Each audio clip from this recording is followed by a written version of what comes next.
Jangan lupa subscribe YouTube channel Metro TV News dan jangan lupa nyalakan notifikasinya.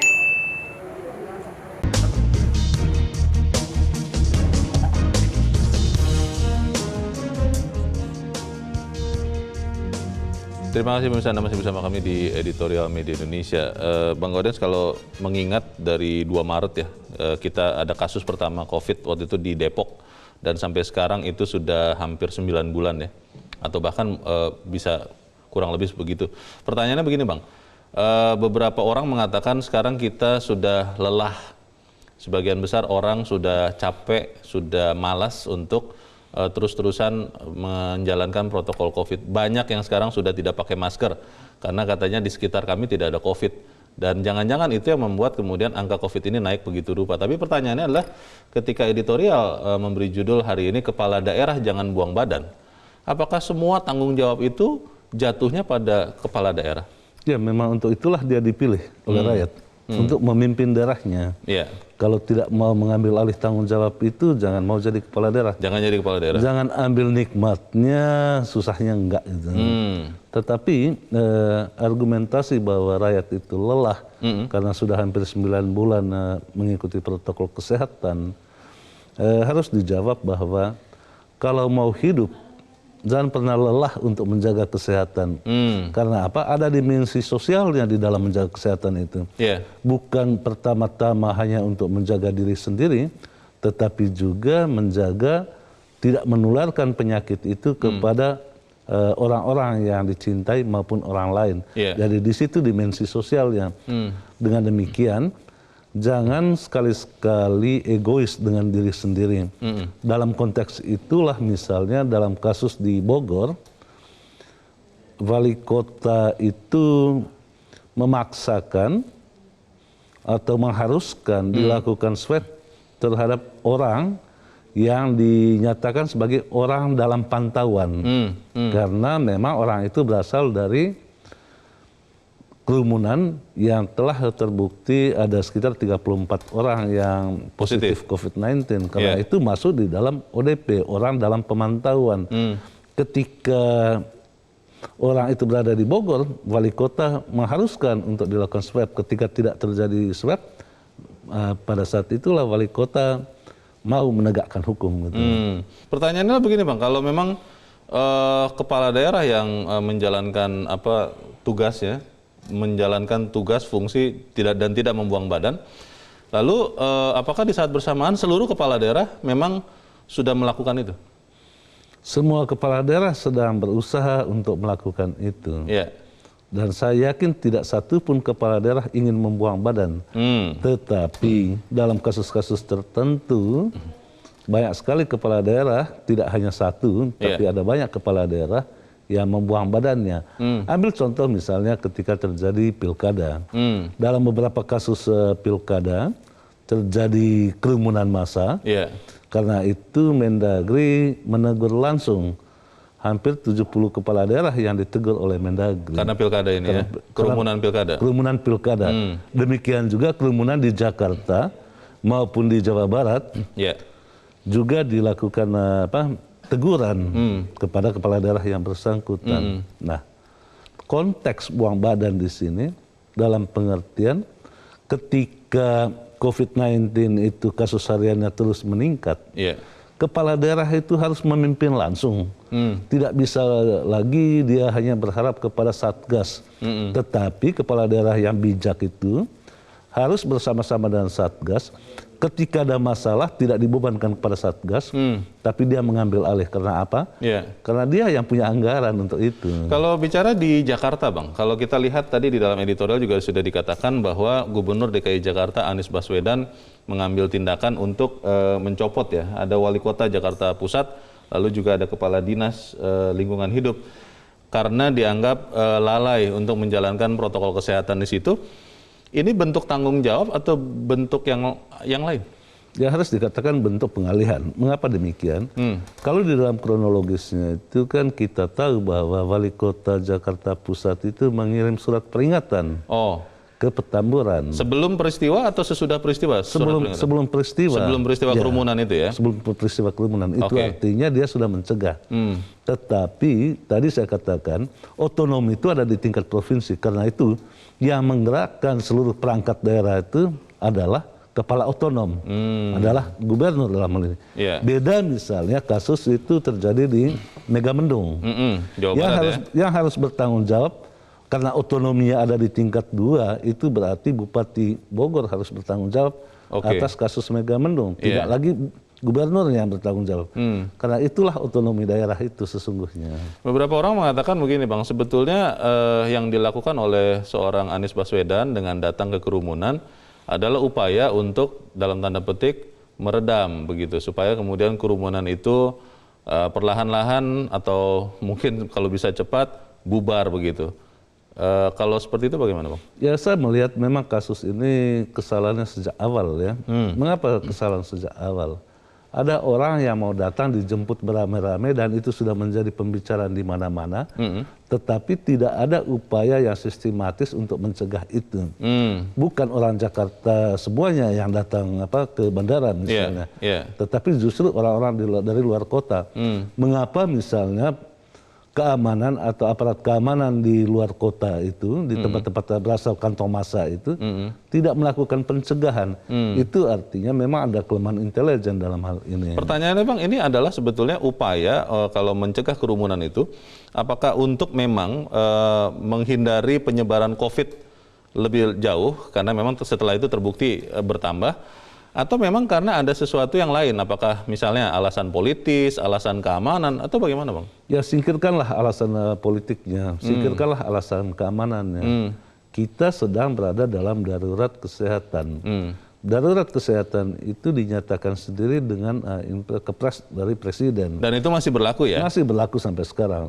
Kita ini berada dalam darurat kesehatan, tetapi perbuatan-perbuatan kita juga pemerintahnya tidak memperlihatkan secara sungguh-sungguh tentang kedaruratan kesehatan itu. Seakan-akan sekarang itu sudah baik semuanya. Gitulah. Bang, kalau kita katakan yang sudah terjadi ya. Kita kan sekarang berusaha merehabilitasi dampaknya. Beberapa orang yang dites kemudian terbukti positif, akhirnya harus diobati supaya dan tidak membuat dia bisa menjadi penular. Tapi kalau bicara soal fungsi kepala daerah Bang, apakah dengan tadi edaran dari Menteri Dalam Negeri, instruksi atau keputusan Presiden tadi masih berlaku, bagaimana memastikan semuanya berjalan, apalagi tidak lama lagi di sekian daerah kan kita akan melaksanakan pilkada, bagaimana Bang? Ya, yang harus memastikan semua itu berjalan itu kan pada tahap paling bawah itu adalah kepala daerah di tingkat 1 dan tingkat 2 ya. Kemudian pemerintah pusat juga harus memastikan, karena itu Mendagri mengeluarkan instruksi, juga satgasnya. Persoalan kita sekarang itu persoalan mental. Kita tidak kuat mental untuk bertahan di dalam pandemi COVID-19 ini. Padahal taruhannya adalah nyawa. Nah, tadi saya katakan, ini bukan persoalan personal, tetapi ada dimensi sosialnya. Ketika satu orang saja tidak mematuhi protokol kesehatan, yang lain akan terdampak, menjadi terdampak hanya gara-gara satu orang. Karena itu harus dicegah adanya kerumunan, dan kalau sudah terjadi harus diambil tindakan. Pada sisi lain, mereka yang berasal dari daerah kerumunan itu harus mau dites. Kalau kebijakan harus ada stick and carrot katanya begitu Bang. Kita sedang melihat sticknya sedang diterapkan, tapi pertanyaannya adalah carrotnya atau sesuatu yang baik itu apakah ada untuk misalnya kepala daerah atau masyarakat yang masih mau menjalankan protokol kesehatan. Kita bahas di bagian berikut, dan tetap bersama kami, Editorial Media Indonesia segera kembali.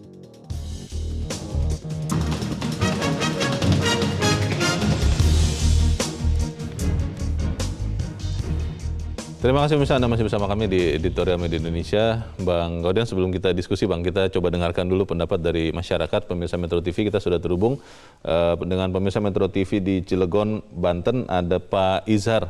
Pak Izhar, selamat pagi. Selamat pagi Pak Leo, Pak Gideon. Selamat pagi Pak Izhar. Bagaimana Pak, kepala daerah jangan buang badan. Buang badan ini melepaskan tanggung jawab. Menurut Pak Izhar bagaimana, Pak? Ya betul ya, sebelumnya saya ingin menyampaikan bahwa saya pribadi melihat memang sekarang sudah kendor di masyarakat ya. Kedua, saya masih sangat prihatin karena ini masih sangat berbahaya. Bukan hanya data saja yang berbicara, tapi teman-teman dekat saya juga ada yang kena, yang bukan hal yang sesuatu yang tidak mungkin terjadi lagi. Artinya teman-teman dekat saya justru sudah banyak jadi korban gitu ya. Iya Pak. Nah kembali kita ke kepala daerah. Itu kepala daerah harus betul-betul memberikan contoh dan tegas gitu ya. Kalau memberikan sanksi itu jangan akal-akalan gitu ya. Yang akal-akalan itu begitu, misalnya salah satu contoh, misalnya akan diberikan denda, ya sudah lakukan saja, yang penting nanti denda bayar sekian 10 juta gitu kan.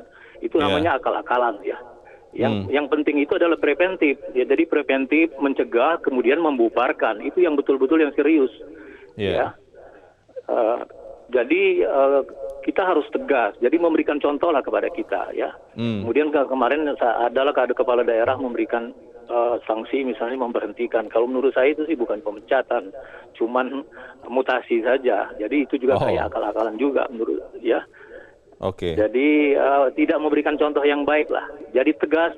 Saya minta, ini salah satu harapan saya kepada pemerintah, tegaslah sedikit. Masyarakat itu sudah bukannya bodoh gitu lah. Makin lama nanti orang a priori dengan perilaku pemerintah yang tidak tegas gitu ya. Oke. Demikian. Baik. Terima kasih.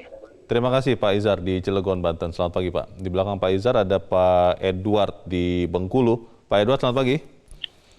Selamat pagi Bung Leonard, selamat pagi Bung Dedean.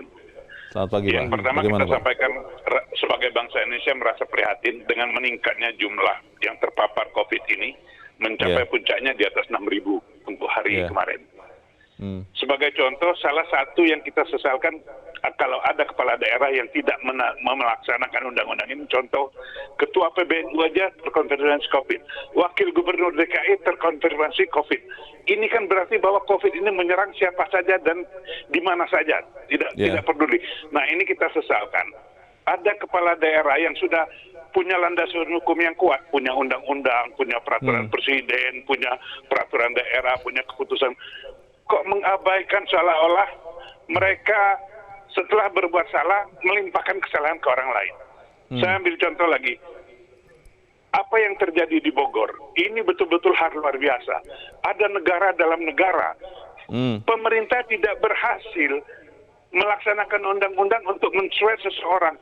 Kita khususkan ke Habib Rizik, ini betul-betul membuat kericuhan. Saya pikir Habib Rizik ini membuat kericuhan di Indonesia ini, segala tindakannya.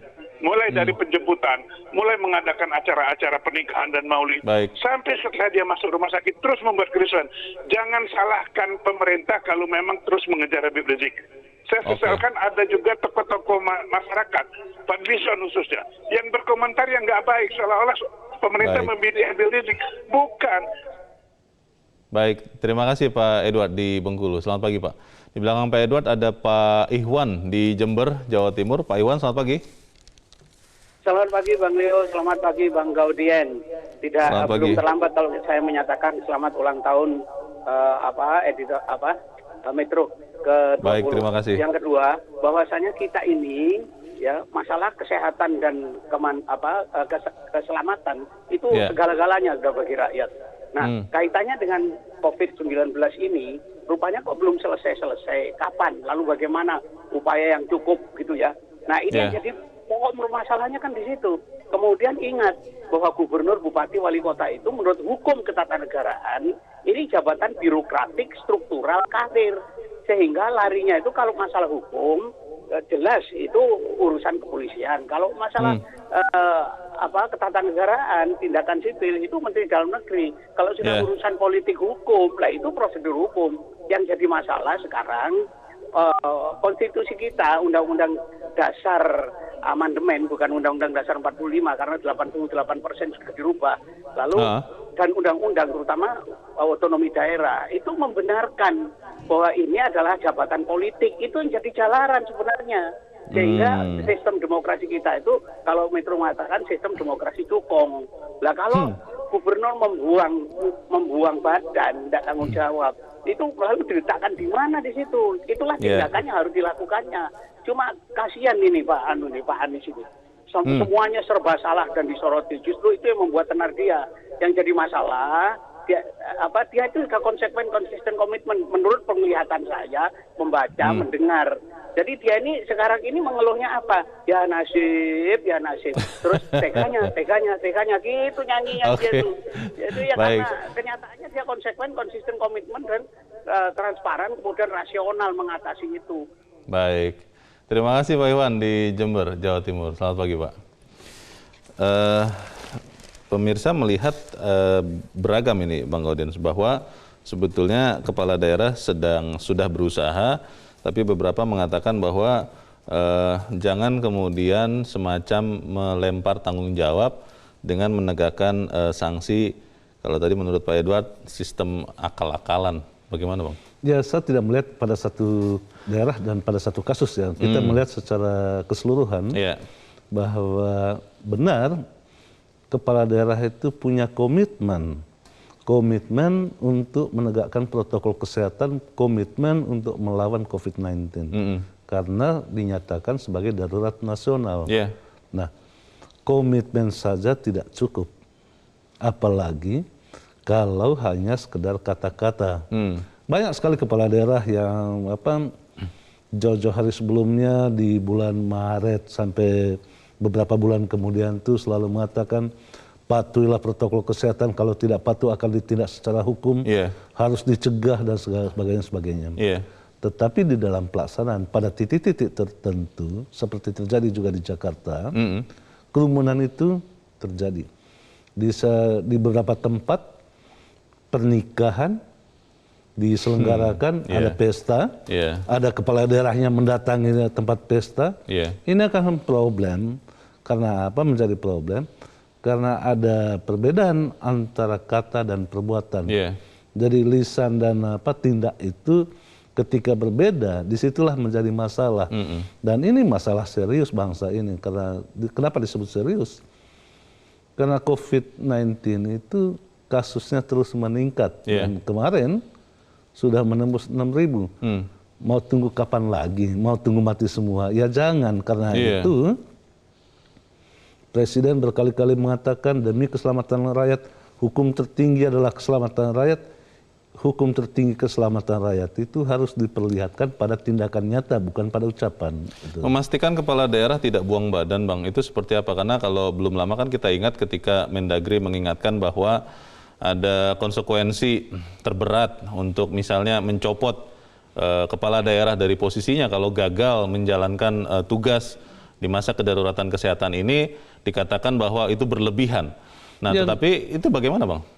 Ya kan kalau kita lihat di Undang-Undang Kekarantinaan Kesehatan, di pasal 9 itu mengatakan setiap orang wajib mematuhi wajib mematuhi kekarantinaan kesehatan. Kemudian di pasal 93 itu setiap orang yang menghalangi atau siapa saja yang menghalang-halangi itu akan dipidana, ancaman pidananya 1 tahun dan denda 100 juta. Itu artinya ketika kepala daerah itu tidak menegakkan protokol kesehatan, membiarkan kerumunan, bisa saja dijerat dengan pasal 93 itu. Karena itu, walaupun dia kepala daerah ya? Ya, walaupun kepala daerah. Karena tadi bunyinya adalah siapa saja ya? Iya, siapa saja. Ya, kepala daerah bisa juga dijerat dengan kasus tersebut. Tentu kita berharap penegakan hukum itu tidak memandang bulu siapa saja yang bersalah, siapa saja yang membuka peluang terjadinya kerumunan itu harus diseret di depan hukum. Gitu. Bang Gaudens, ada juga yang bilang begini Bang, mungkin karena sudah sekian bulan, sekian lama kita menghadapi COVID ini, sebagian ada yang sudah lelah, ada yang jenuh, tapi ada juga yang lupa Bang, karena mungkin kalau tadi Pak Izar mengatakan orang terdekatnya sudah ada yang terkena dan saya tidak tahu bagaimana kondisinya. Saya mengalami juga Bang, saudara saya ada yang sampai meninggal kena COVID. Nah tapi hasil survei kan memperlihatkan juga bahwa masyarakat banyak yang karena tidak ada orang yang terdekatnya kena COVID, akhirnya juga abai dengan itu. Jangan-jangan ini yang harus terus-terusan diingatkan. Apakah misalnya Satgas bisa memutar katakanlah video atau apa semacam itu pengingat, tapi kisah nyata bagaimana COVID ini ada dan bisa membuat kita meninggal. Ya memang kalau orang tidak membuka hati ya, Ini kan persoalan hati sebetulnya. Iya. Persoalan empati seseorang kepada persoalan kebangsaan dan negara ini. COVID-19 itu adalah nyata. Nyata juga dia tidak terlihat, virusnya tidak terlihat, tetapi orang bisa mati. Betul. Mencabut nyawa. Jadi ketika dia mencabut nyawa, tentu orang-orang sekitarnya kan menjadi berduka. Nah, pada titik itu mestinya setiap orang harus sadar. Tadi penelpon mengatakan tidak pandang siapa saja COVID ini. Wakil Gubernur Jakarta juga terkena. Betul. Itu artinya kita, setiap orang, siapa saja, pada saatnya kalau tidak hati-hati, bisa saja terjangkit COVID-19. Itu yang harus diwaspadai. Di bagian terakhir nanti Bang, saya ingin tahu apa yang bisa kita lakukan untuk dalam tanda petik meminta dengan sangat kepala daerah sebagai orang yang punya otonomi, punya otoritas, benar-benar menjalankan fungsinya. Kita harus jeda dahulu, namun saya tetap bersama kami, Editorial Media Indonesia segera kembali.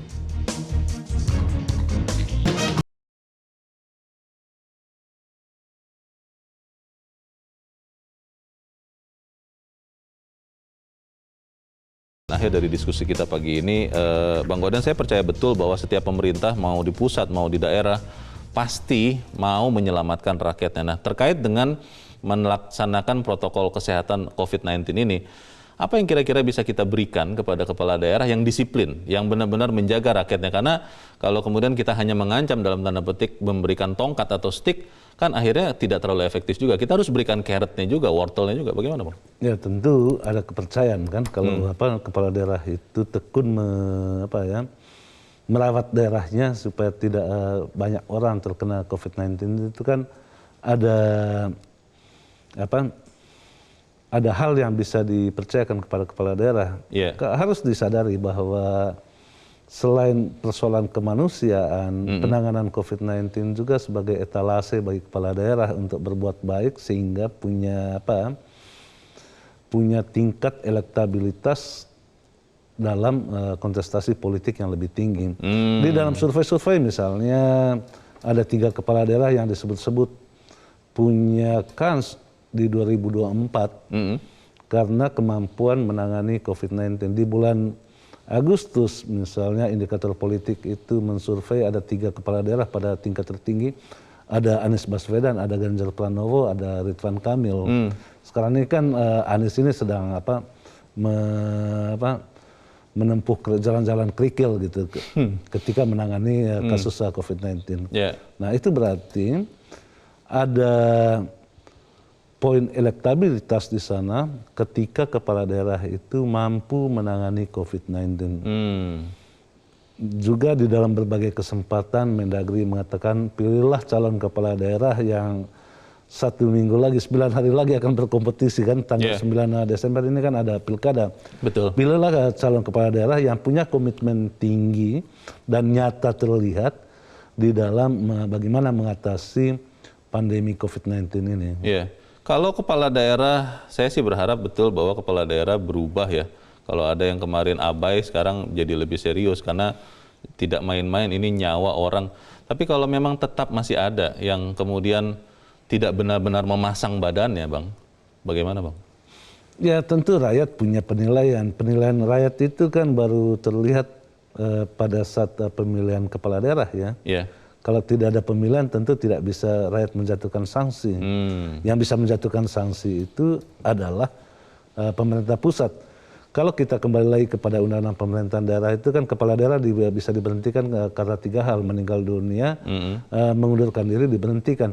Diberhentikan itu karena ada beberapa sebab. Antara lain itu melanggar sumpah, melanggar undang-undang, tidak mampu bekerja itu. Nah ketika tidak mampu bekerja dalam juga salah satu poinnya itu tidak mampu melaksanakan program strategis nasional. Nah, penanganan COVID ini kan sebagai program strategis nasional, karena itu Mendagri punya kewenangan untuk memberikan teguran kepala daerah. Sampai kalau 3 kali berturut-turut tidak melaksanakan teguran itu bisa diberhentikan. Baik, semoga tidak harus sampai begitu dan kepala daerah benar-benar tidak membuang badannya atau memasang badannya. Begitu Bang ya? ya harus menjadi kepala daerah yang bertanggung jawab. Oke. Jangan enaknya diambil, susahnya enggak gitu. Semoga tidak begitu Bang Gaudens. Terima kasih Bang sudah hadir di tempat ini. Selamat pagi. Pagi loh. Pemirsa, tegas dikatakan bahwa regulasi yang memaksa setiap orang mematuhi protokol kesehatan sudah lebih dari cukup. Undang-undang, peraturan daerah, peraturan kepala daerah, hingga keputusan kepala daerah. Semua peraturan itu dibuat untuk dijalankan tegak lurus, bukan tegak miring. Begitu regulasi berjalan tegak miring, kasus positif COVID-19 terus bertambah. Mari kita terus jaga kesehatan kita bersama.